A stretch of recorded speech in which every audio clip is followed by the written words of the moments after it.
大家好，我係何炳傑博士。今日再同大家分享教會生活講道系列二，虔讀主話二。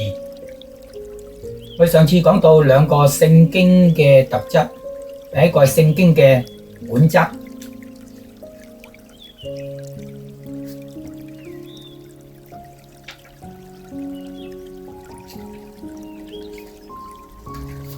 第二個就係聖經嘅功用。今次分享第三個就係聖經嘅使用，晝夜思想。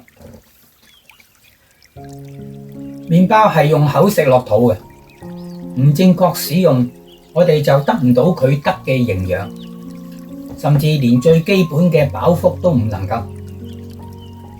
使用聖經正確嘅方法就係晝夜思想。詩篇第一篇第二節，佢話為喜愛耶和華的律法，晝夜思想，這人便為有福。聖經使用分為兩方面，第一方面行動，第一個嘅行動就係思想。思想呢個詞帶出三個嘅動詞，佢哋係有先後次序嘅。第一就係研讀，首先第一步就要讀聖經。如果我哋唔讀聖經，我哋點知道佢講乜嘢呢？我哋不但要讀，並且要有系統嘅讀，要全本聖經66卷都讀。請謹記，聖經66卷都係神嘅默示。如果某啲經卷並唔重要嘅，我哋唔讀佢都係冇乜問題嘅。神點解要默示佢哋呢？而且喺教會歷史中，教會同埋信徒受逼迫嘅時期，連收藏同埋擁有聖經都有危險嘅時候，當時嘅教會同埋信徒點解仍然要收藏全本聖經66卷呢？咁大步咁論盡，我哋只要收藏自己認為重要嘅經卷就可以啦。但佢哋係收藏全本66卷嘅聖經，以至於66卷嘅經卷一卷都冇失落，存留至今。我哋可以得見66卷書都係重要嘅。喺度我想問下大家，大家最熟嘅經卷係乜嘢？最中意嘅經卷又係乜嘢呢？最唔明白嘅經卷係乜嘢？想讀又唔敢讀嘅經卷係乜嘢？掂都唔敢掂嘅經卷又係乜嘢？聽都未聽過嘅經卷又係乜嘢？我提議大家從聖經開始，從創世記讀起，每日讀一章或者讀兩章，唔明白都繼續落去讀，或者將唔明白嘅寫低問下人，慢慢養成讀經嘅習慣，又慢慢明白聖經多一啲，養成習慣係基本嘅，唔好放棄就係秘訣。而第二個嘅行動就係思想，呢個詞有默想嘅意思，就係將所讀嘅經文用時間嚟默想嚟消化。藉住聖靈喺個別信徒心中嘅感動、啟示同埋引導，自己找到神藉着呢啲經文對我哋講乜嘢，我對呢啲主嘅話要有乜嘢嘅行動同埋回應呢？呢都係要透過思想呢個步驟嚟達到。第三個嘅就係實踐。請謹記猶太人嘅思想中，每一個嘅詞彙都包括行動嘅，好似耶穌喺設立聖餐嘅時候，佢講乜嘢啊？佢話你哋如此行，為的是紀念我。耶穌嘅意思唔係單單要信徒喺聖餐中用頭腦或者感情紀念佢，你唔好唔記得我啊！又叫我哋因紀念佢嘅代贖恩功而有行動，就係努力侍奉主，多傳福音。實踐好重要。經文中講到要晝夜思想，亦都係一樣嘅道理。只係讀聖經而冇行動係冇用嘅。神話語係對信徒最重要嘅要求，就係照着行。如果唔照着行，讀聖經只係使我哋徒有屬靈嘅智慧，成為大頭女、大頭仔，頭就大啦，但係身體卻瘦弱，係唔正常。就如當我哋知道神嘅救恩，我哋只有採取行動，就係承認自己嘅罪，求神赦免，接受耶穌基督，我哋只能夠得救。否則呢啲救恩嘅知識，只會變為將來我哋被主耶穌審判定罪嘅證據。第二個行動係講時間嘅使用，就係時間就係晝夜。我哋要晝夜思想。希伯來原文真係寫成日同埋夜，亦即係一日24小時，一年365日。聖經成為我哋行事為人嘅準則。我哋嘅生活要合乎聖經嘅教導同埋要求，無時無刻我哋都係生活同埋浸淫喺聖經裏邊。我哋要培養一個習慣，就係日日研讀聖經、思想聖經、實踐聖經。聖經係我哋信徒行事為人最高嘅權威，冇人或教會或者牧師或者傳道嘅教導可以超過聖經嘅權威。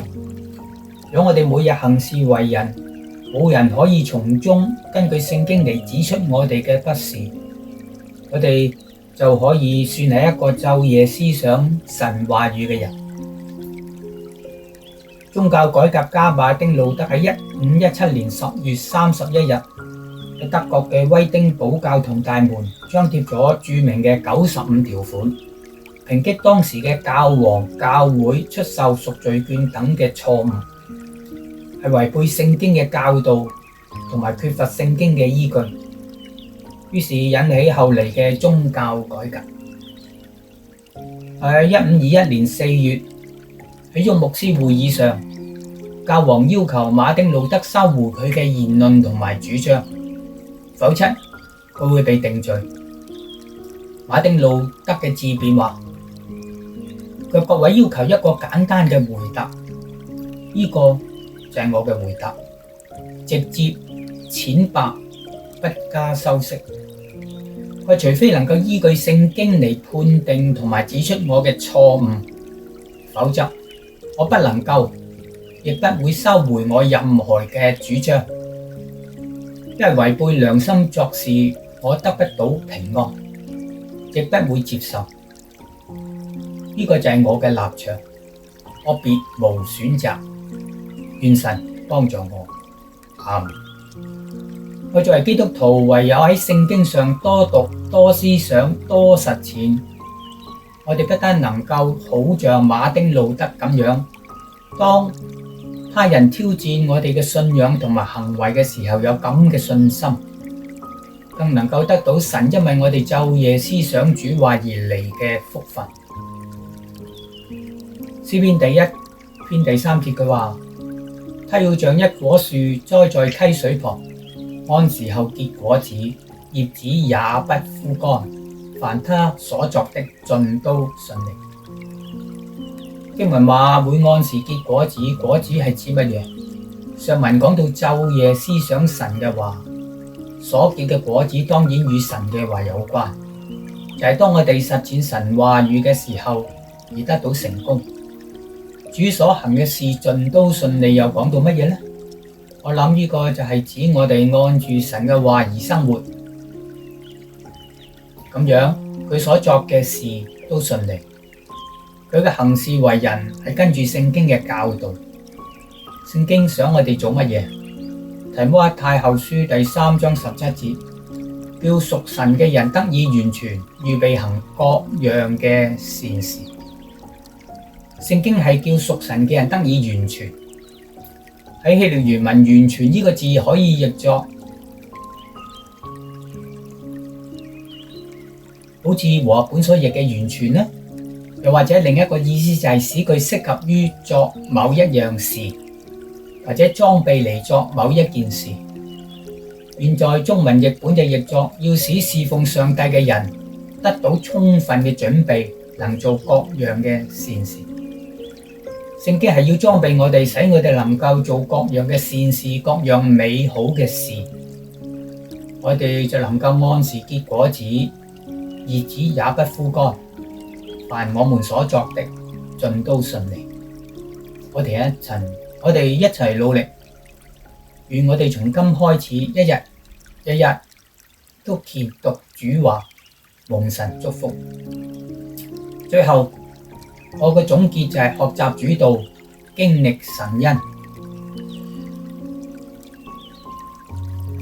將我講一個故仔，有個剛剛從遠方上大學1年級嘅青年人，因為要寄宿，咁佢父母咧喺佢出發前咧就俾佢一部聖經，囑咐佢要勤讀聖經，保證勤讀聖經對佢非常有用。1個月後，佢開始不斷寫信返屋企，要求父母寄多啲錢俾佢使。但係呢對父母亦都不斷回信，告訴佢你要勤讀聖經啊，並喺信中不斷寫到一啲嘅經節叫佢讀同埋背朗。其後呢個大學生又再寄信嚟話：我已經勤讀聖經啦，並且已經背誦同埋記得你叫我讀嘅同埋背誦嘅經文，但我仍然唔夠錢使，需要你寄多啲錢俾我使。當學期中斷一個長假期，呢個年青人就返到家中探望父母。佢嘅父母對佢話：我知道你並冇勤讀聖經同埋背誦經文。你諗下，呢對父母點解會知道呢？原來呢對父母一早喺聖經中，特別喺佢哋叫兒子背誦嘅經文嘅頁裏邊，已經插咗好多嘅銀紙。其實只要個大學生平時勤讀聖經，或者按住父母嘅信中叫佢要讀同埋背誦嘅經文嚟讀，佢就一定發現到醫師嘅銀紙。咁樣點會唔夠錢使？事實上，上帝亦都喺全本聖經中寫下好多幫助我哋、為我哋解決我哋嘅需要嘅話語。只要我哋晝夜思想神嘅話，我哋便能夠得到幫助。我哋基督徒好多都係軟弱嘅、無能力嘅、凡事唔順利嘅、只被神咒詛嘅，多過被神祝福。有時對於生活上、信仰上、為人處事上，都不知如何是好。其中嘅原因好多就係因為我哋唔日日研讀聖經、思想聖經、實踐聖經。喺聖經中已經有不同嘅經文中賜予我哋好多嘅福分。只要我哋能夠日日研讀聖經、思想聖經、實踐聖經，我哋能夠多得神嘅祝福。我哋祈禱，慈悲天父上帝，感謝你賜下你嘅話語，寫成文字成為聖經，讓我哋去研讀、去學習、去遵行。願你從今日開始就讓我哋每日研讀聖經、實踐聖經嘅話語。願天父賜福我哋，亦都讓我哋能夠經歷神話語嘅實在與大能。祈禱奉耶穌基督嘅名而求，阿門。多謝大家。